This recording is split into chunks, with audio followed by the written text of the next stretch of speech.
Hi Martin, could I just ask you first of all about your reaction to the trustee appeal being rejected and what your thoughts are on that? Yeah, just disappointed really. I thought the referee's decision in the first place was a yellow card. I didn't think it was clear and obvious. But obviously, and it was nice to get backings from a lot of referees who have refereed a lot of big matches when they were interviewed afterwards. But anyway, and it is what it is. Also, I noticed the club statement said Celtic would be having further discussions with the SFA. I just wondered to what end that would be. I didn't know about that. Sorry, I wasn't aware. There's a reference there to other decisions. No, I don't know a thing about that. What do you think it was? I'm not sure. I just read it said some other decisions, and I was like, well, I wonder what they are. I wonder what that would be. So maybe it points to the kind of discontent with refereeing in general in Scotland. I don't know. Well, you make up your own mind there about that one, you know. It's never been a problem before, has it really? I've never had a problem with it in my first spell away here 25 years ago. Never had a problem at all. I just expected no decisions to come our way. It's interesting now where I see managers and pundits all talking about, I was surprised to see Celtic getting a red card, which did make me laugh because I think our disciplinary record is actually very good. And it's a lot better since I left the club. So things don't change, is that what you're saying basically? Maybe it's me. It's, you know, I have a lot of paranoia about me, but I'm seeing a shrink at the moment, you know. So I'm perfectly all right. Well, yeah, I'm perfectly all right. He's not. I'm talking a great load of boulder dash. Yeah, no further questions, Your Honour. Brilliant. That's an answer to your inane question. Martin, what's the sort of feeling heading into this where it's at least a simple scenario for you? You know, you win the game and you go through. Yeah. Well, we've, for whatever it is, we put ourselves into this position, but we have to win the game. It's as simple as that. And if we do win the game, we can get through. It's not as easy as that. We have, I've had a look at them, and despite their recent records, these boys can play. You know, they're definitely a very decent side, coming here with nothing to concern themselves, just probably thinking, let's go out and enjoy it. And that's a danger in itself. But they can play. You give them an opportunity, and they will cause you problems. They played against a very talented Porto side, and should have won that game. And so perhaps maybe they drew it, but that was their own disappointment. Anyway, it's but as you say, it's set up. We have to try and win. But winning football matches is not easy for us. So much attention on the title race domestically at the moment. Mm-hmm. But when these roll around, is it a reminder of just how important European football is to you as well? And I take it you put that every bit as much of a priority. Well, we've not. Yeah, I have. You know, in the sense the European matches are important, and it would be nice to get through to a knockout stage if we could do that. And I think sometimes the more the European games you can play, if you can afford to do it, is you can learn so much from it.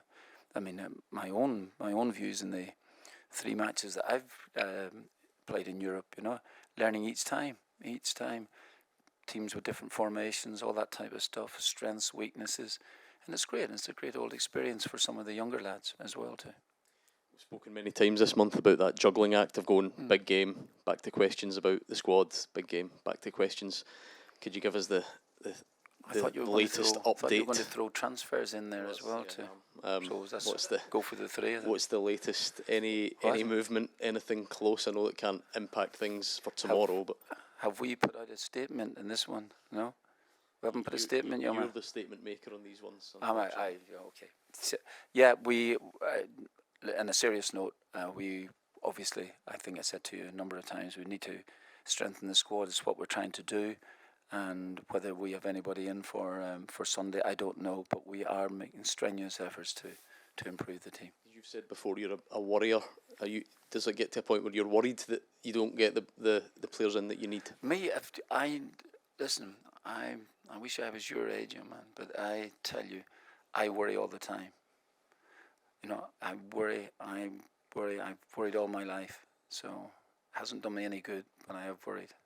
So you're not worrying any more about No, potential lack of... it's an impossibility to worry more. I worry to the nth degree. Fans So might be getting worried now at this stage in the window. You sympathise with I'm that? worrying for them as well. You know, so. From the discussions that you've been having about transfers behind the scenes, do you feel those are promising at the moment? I'm hoping and again, and genuinely, I think that we can do something. Yeah, definitely can. And I know it's days are pressing and things like this here, and that's very, very obvious. But yeah, I'm hopeful.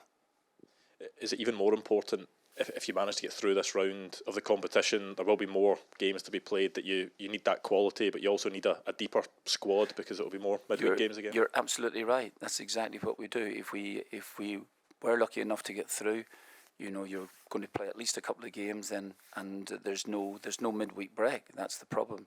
So you don't get a chance to do anything. It's just game rest, and you do need a proper squad for that. Not that it was something that was discussed after the game in Bologna, but I felt that I thought with the red card in the game at Hearts, I thought we stuck it out. We stuck it out as much as anything else. But the team were out on their feet. Celtic should always be aiming, as you know, to get as far in any competition as possible. Do you feel if you get through tomorrow night, you get the names in that you want over the next few days, that you can make a real dent in this competition? That's a good point. I'm genuinely I'm not sure, and I think that would really depend on reinforcements coming in and the quality of reinforcement. I think I said to you before last week, you know, you can get people in, and I could get numbers in. Whether that improves the squad or not is a separate thing. So we're trying to get as much quality as we can, if it's possible, but we actually need both. But I think we do need the numbers as well. What's been the biggest stumbling block, Martin, to getting those players in that you want? I think, well, first of all, I think taking in more general terms, January transfer window is exceptionally difficult. It always has been. I've known this here when I was in the Premier League, and it's a difficult market, you know, and particularly ones where you maybe are wanting some permanent deals, and you think you might have had more time in the summer to think about it. From my own viewpoint, I was not thinking about a January transfer window between Christmas and January. It wasn't on my agenda. I was looking forward to just going down and watching the occasional game, and so it's come here now. There's lots of names have been put forward, lots of people that I've taken an interest in. One or two have been thwarted. There's no question about that.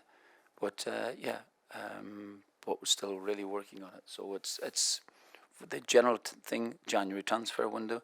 Secondly, it's the players that you might want. I wonder could the opposition allow them to come?